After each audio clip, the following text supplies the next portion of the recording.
Okay, we'll call the meeting to order. First order of business is the approval of the agenda. Move approval. Second. It's been moved and seconded that the agenda be approved. All those in favor say aye. Aye. Opposed? The ayes have it. Public comment on matters not on the agenda. We have one person that'd like to talk, and that's Kim McDonald, please.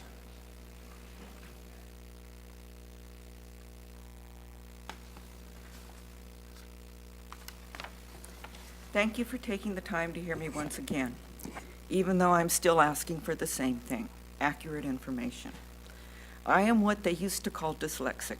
I cannot tell right from left, and it is impossible for me to add 2 3-digit numbers in my head. I do not read the same way as most people. I request, as this project proceeds, the information be formatted in a way that I can understand, and someone contact me to make sure I've understood correctly. Case in point, Mr. Dirksen was asked by Mr. Kristoff what was holding up the appraisal process in January. And he chose to tell you about a homeowner who refused to let his people on property until after the holidays. No big secret, it was me. I was called and agreed to let them stake my property before Thanksgiving.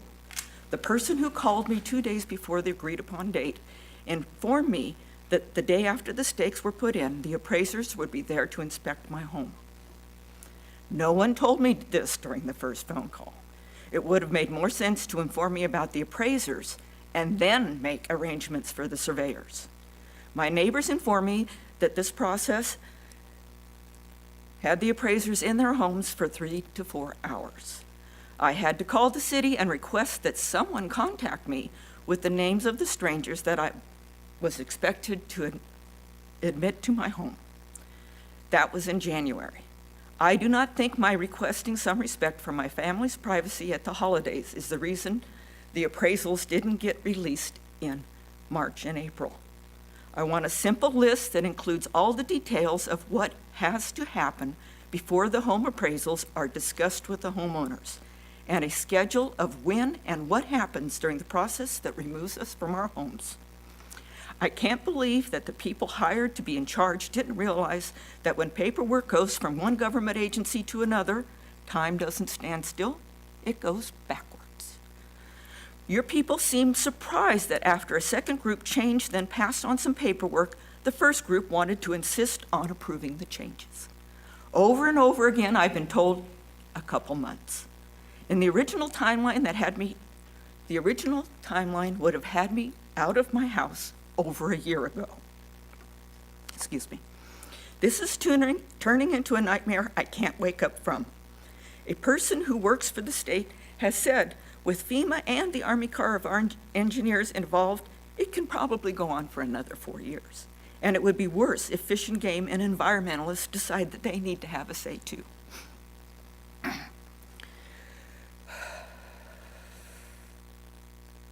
If you had hired someone who knew enough to tell us it would take this long, I would have gone ahead with updating my home and not constantly have to deal with the stress of not knowing where I will be living next year. Who can I talk to that will explain why there has been so much misinformation and why I have to give up my time to try to get a truthful and, more importantly, accurate answer? Instead of always being told, we'll know in a few months and we'll get back to you as soon as we know, no one has ever gotten back in touch with me personally, and the latest insult was a vague mailer that answered none of my questions. How much time before we can see the appraisals that were done in January? How long am I going to be able to live in my home? If I find a home and want to buy it in the meantime, how on earth can I buy it when I don't know what I'm getting for my own home? And even if I did, how can I afford to own 2 homes for an indefinite length of time? Thank you.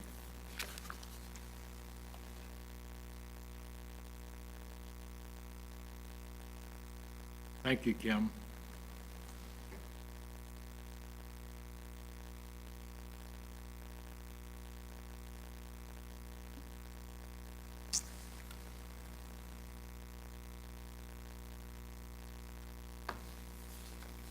approval of the May the 8th, 2014 minutes.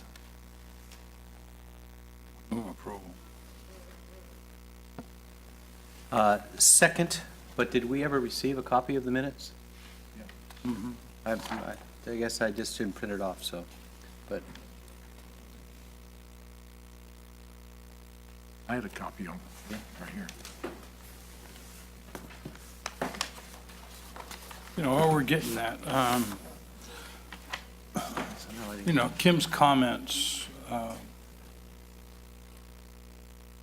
don't know if there's misunderstanding, I don't know what the issues are, but I mean, it seems like the request that she's making isn't out of bounds at all. It's, somehow or another, I'd like to make sure that our staff sits down with her and talks about some of the issues that she's raised. I don't know I don't know if there's any reasons why something like that has happened. I just hope it's not something that dropped through the cracks. I've read them. And I doubt if it is. I mean, I think there's reasons for whatever's going on, but I do think they need to be explained.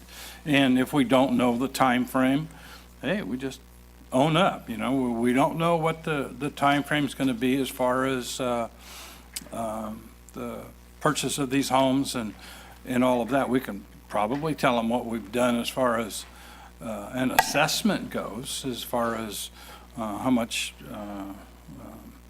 our people have thought that, you know, should be paid for this particular piece of property or whatever else, especially if they've done the work. Now, if they haven't done the work, we just need to tell them that it's just not complete, or if it's something that the Corps or the state has requested additional information or whatever it may be, we need to just explain that, okay?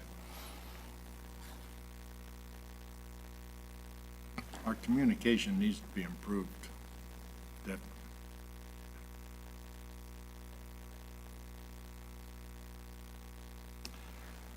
Okay, I'll second the okay. approval of the minutes. It's been moved and seconded that the minutes be approved for May the 8th. All those in favor say aye. Aye. Aye. Opposed? The ayes have it. Review of monthly year-to-date revenue and expenses. Good morning, Mr. Chairman and members of the board. This cash flow report summarizes receipts and expenditures for the month of April 2014. The Fund 870 starting balance for our month of April was $4.3 million. During the month, the agency received no other revenue in Fund 870 or Fund 257, the state funds. Expenditures totaled $571,000, mostly in the Southport project at about $430,000, and the Regional Flood Management Plan project for $75,000. With no additional revenues, the overall cash position for the month of April in Fund 870 was $3.7 million, and there was $2.4 million in Fund 257, making the overall cash position approximately $6 million.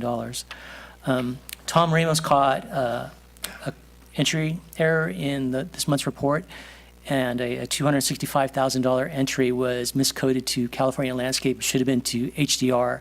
The error has been changed, and it didn't affect the totals in the report. And that ends the report for this month.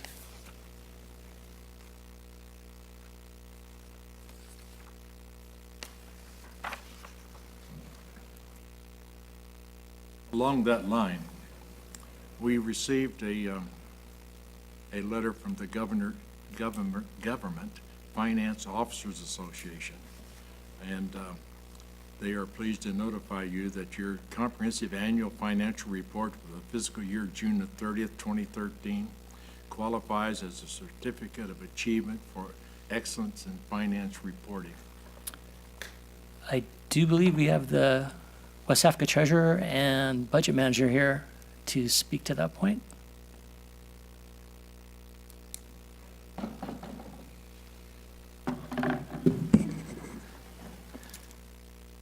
Good morning, Mr. Chairman and President and members of the board.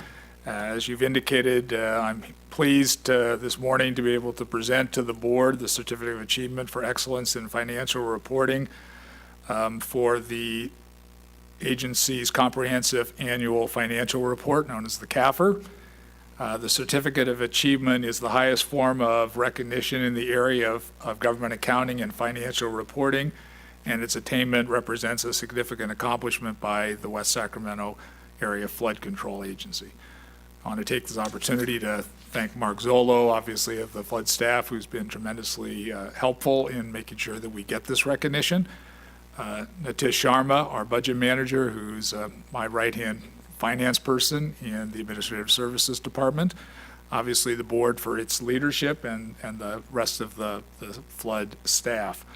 So at this time, if I can approach, I will present the plaque for the Certificate of Achievement. This is the first one, first time we've separately submitted the flood controls financial CAFR to GFOA.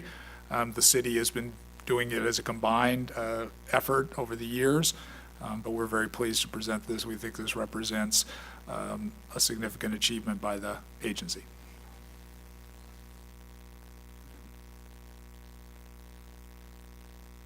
Thank you very much. Thank you.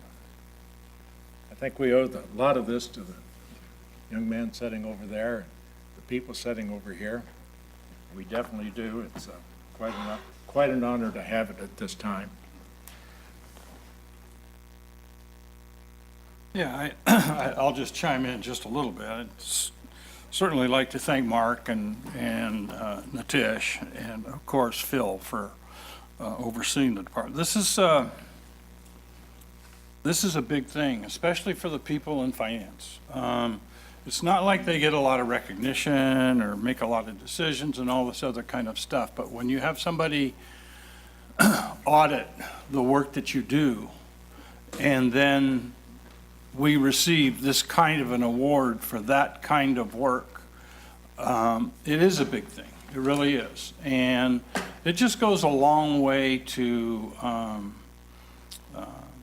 smooth out the road, so to speak, as you move from one project to another, or information like Mark gives us here, and in the format that he gives us, it's really fairly easy to follow and to read, and it's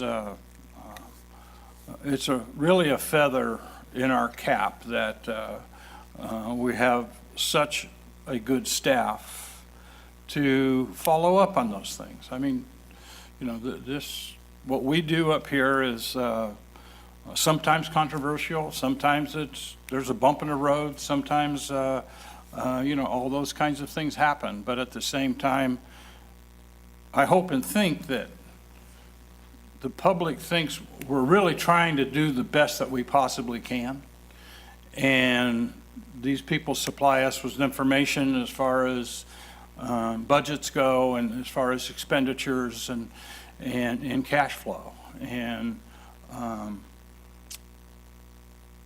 they will tell us when the cash flow gets out of balance and we need to do something, or something needs to happen, something needs to slow down, something needs to stop, whatever it may be. But at the same time, they're giving us that information so that we can make the best decision that we possibly can. Thank you. Can I add something? I just want to say ditto, but also I think one of the importance of this is how we look towards our partners, both state and federal, and shows that you know, we have it together here, and that we can be a strong local sponsor in these programs, and that helps us to you know, get a stronger agreement with these folks and get to the top of the line. So congratulations all, and let's keep up the good work. Thank you.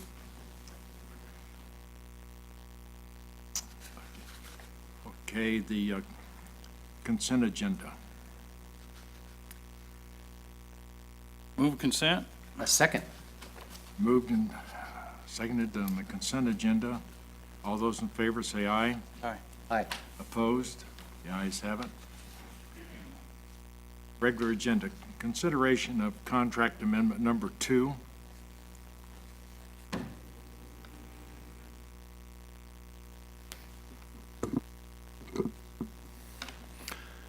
Good morning, Chairman Denton, members of the board.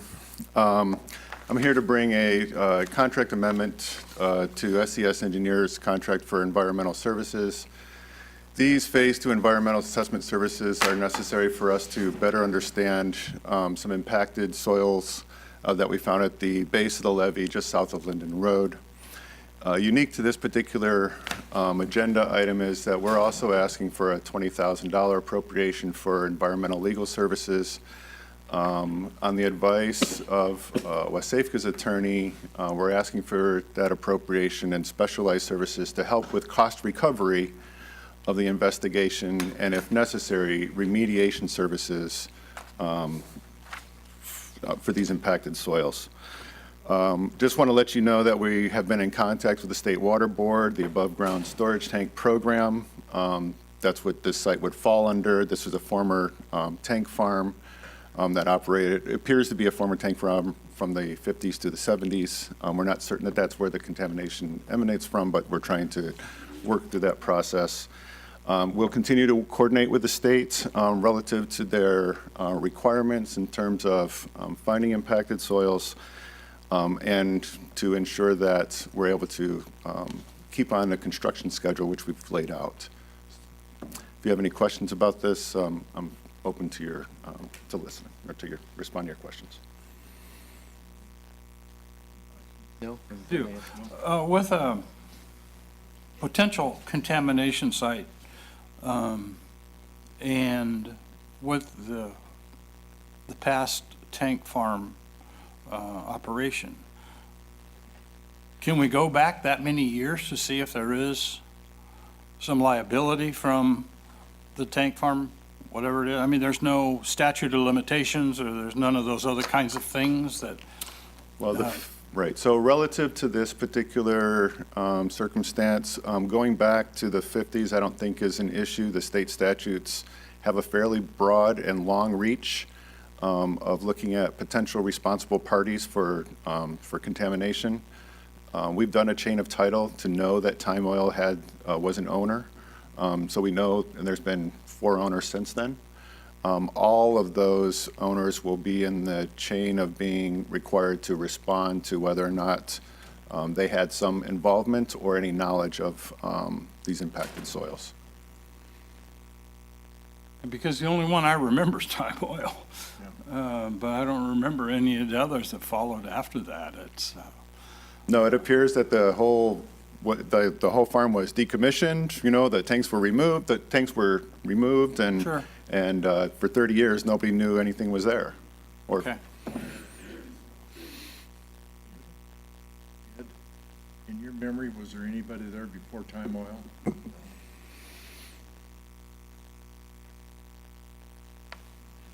His memory goes back decades, maybe centuries. Could be. Between him and Pete Palmadesi, we have a pretty good history of the area.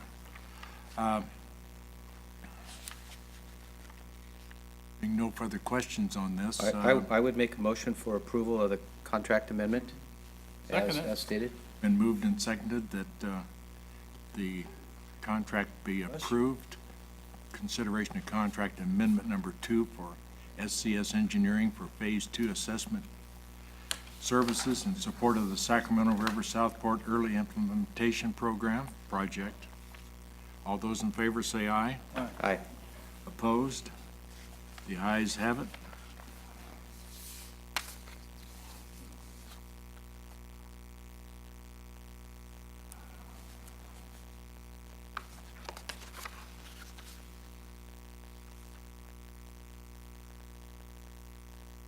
Project updates. Morning, President Denton and members of the board. I'll go through a few of the items that I've highlighted from the monthly progress report, and then at the conclusion of my report, we like to do another brief presentation for another award that WSAFCA received recently. For project updates for the Southport project, an update on the EIS, CIR. The WSAFCA team is working very diligently now to complete all outstanding items for the final draft, or the draft of the final EIS, CIR. We anticipate those items being complete by the end of this month. And then we'll begin our final review, as well as a review by core staff. Following that review and finalizing comments, we'll go into production and public noticing, and then we plan to present that final document, the EIR, to the WSAFCA board in August.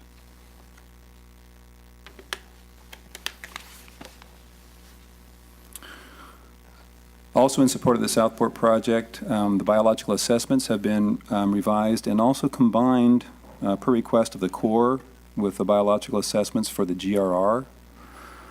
These combined assessments were delivered to the services, the National Fish and Wildlife Service and National Marine Fisheries Service, last Friday, June 6th. We have not yet heard back that those submittals have been deemed complete. We're looking to get that response from them very soon. That starts the clock on the 135-day review time for the services, excuse me. On the design side, we continue to work on the 90% design deliverables for the levee improvement project, and that's currently scheduled to be completed this fall, with final levee design expected by the end of the year and anticipated construction in the spring or summer of next year after approval of all the required permits and agreements. Currently, the design team is evaluating the possibility of having single inlet outlets in the two offset areas as the final levee configuration. This will avoid the need to have a separate project at the end to construct the final or additional outlets, and being able to construct the single inlet outlets during the main levee construction project. And this would substantially reduce the total project costs by reducing erosion control features needed at those eliminated inlet outlet areas, and also avoid damaging some of the established mitigation and planting that we would have completed in the offset areas. We've also completed hydraulic modeling of the single inlet outlet feature, and there's no negative effects to water surface elevation based on that analysis.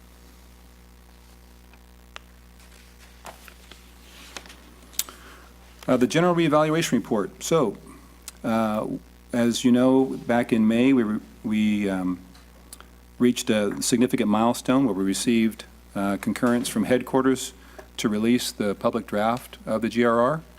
That scheduled release date is the end of this month, June 27th. We received yesterday the final revisions to the draft EIR and the draft report. They're under the review by our team, the WSAFCA team, as well as concurrent review by the state, DWR, our other partner. We have a very tight timeline. The Corps has asked for us to complete our review by the close of business Friday. We're going to do everything we can to complete our review in 48 hours. The next step after that is for the Corps to incorporate our comments, our collective comments, finalize the documents, and submit them by the 20th of this month to EPA for posting in the Federal Register, and then we would expect the official release date then to follow 1 week later on June 27th. The Corps is the lead agency for NEPA on this and the lead agency for public outreach, so they will be in charge with feedback from the rest of the partners, with WSAFCA and the state, in rolling out the public release of information, as well as making sure that appropriate parties are notified, affected residents, boards, commissions, council, of the release of the draft and the comment period. One question I have on the GRR, and that is the 221 credits. Do they start when the project, when the GRR is completed, or can they start when the GRR is started? So the 221 credit MOU can be fully executed once the draft is released. So immediately following release on the 27th, the district commander will sign and execute that MOU. And I've been in contact with staff to ensure that that handoff is made and those documents are put on his desk at the very earliest possibility. And then, once it's fully executed, from that point forward, we are eligible to receive credit for all costs incurred on the Southport project. I wish. We tried to get that in the WRDA, but it didn't take.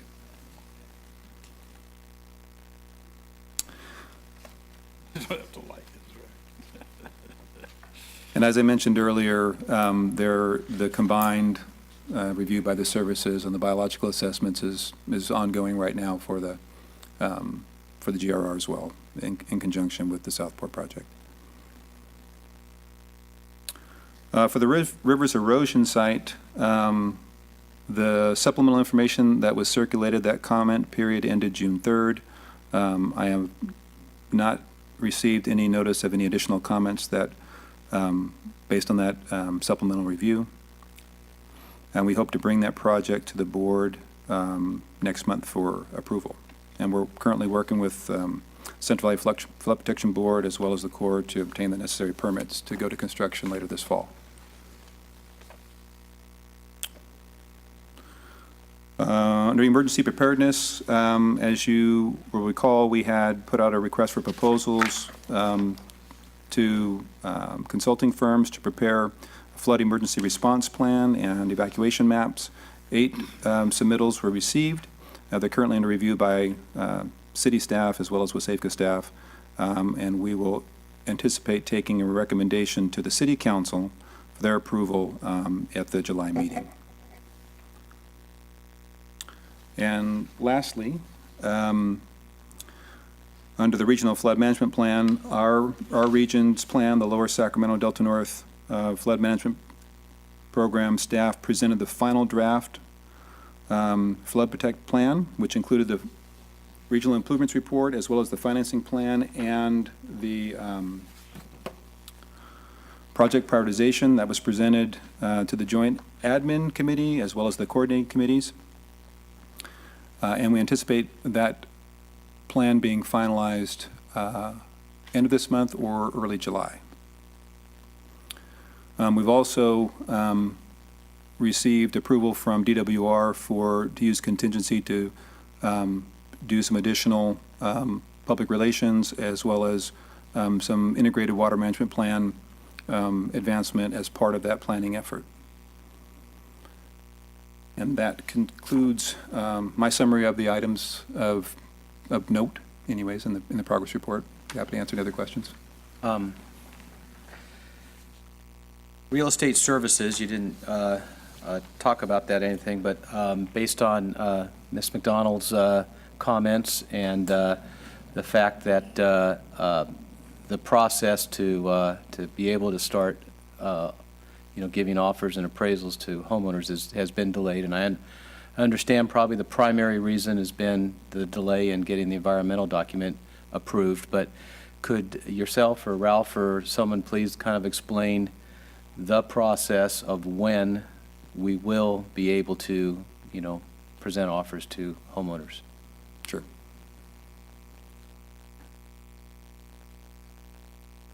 Oh, do that now? Yes, yeah. Oh, I'm sorry. Yeah. Well, you're absolutely right. It's primarily predicated on the board taking action and adopting a project and certifying the environmental document.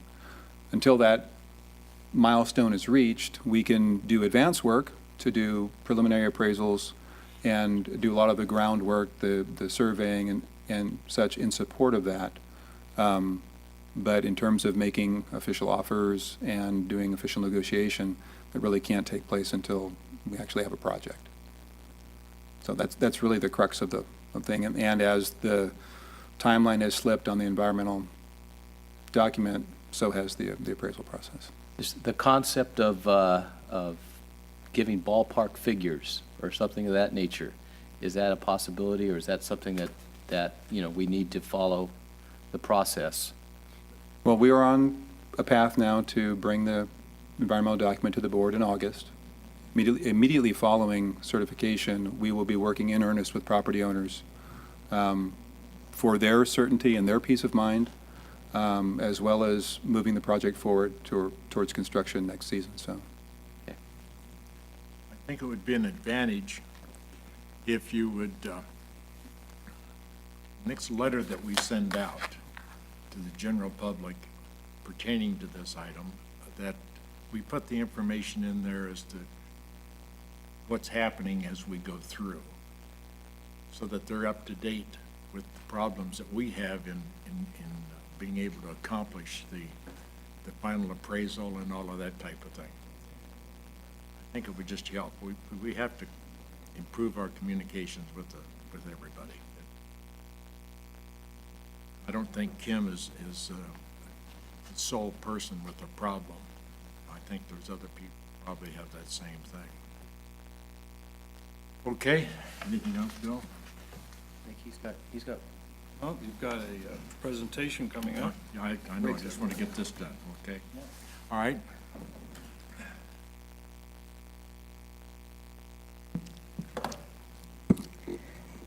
Good morning, Chairman Denton and members of the board. So I am here this morning to present another award. I believe it was mentioned briefly at a past board meeting.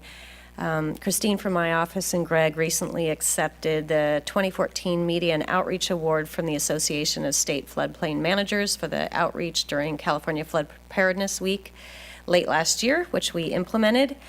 There were almost 500 people in attendance at this conference, or not in attendance, they were at the luncheon where this was presented, and there were thousands of people in attendance at the conference overall. It's the premier association for all of floodplain managers across the nation, so there were many, many people there.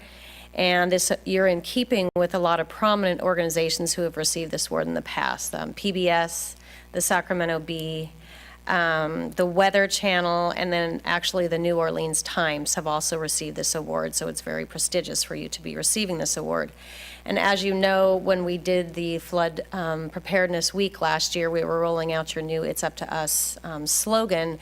And actually, on Chairman Denton's recommendation, we had gotten the schools involved, and we had almost 100 posters entered into the poster contest with the It's Up to Us slogan.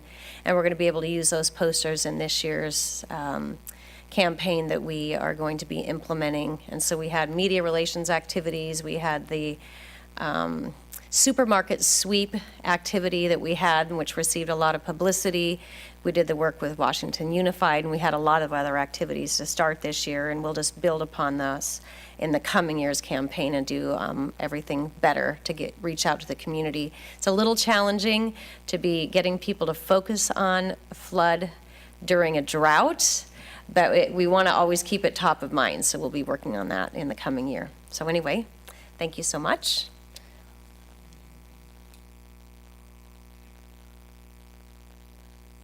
Very much.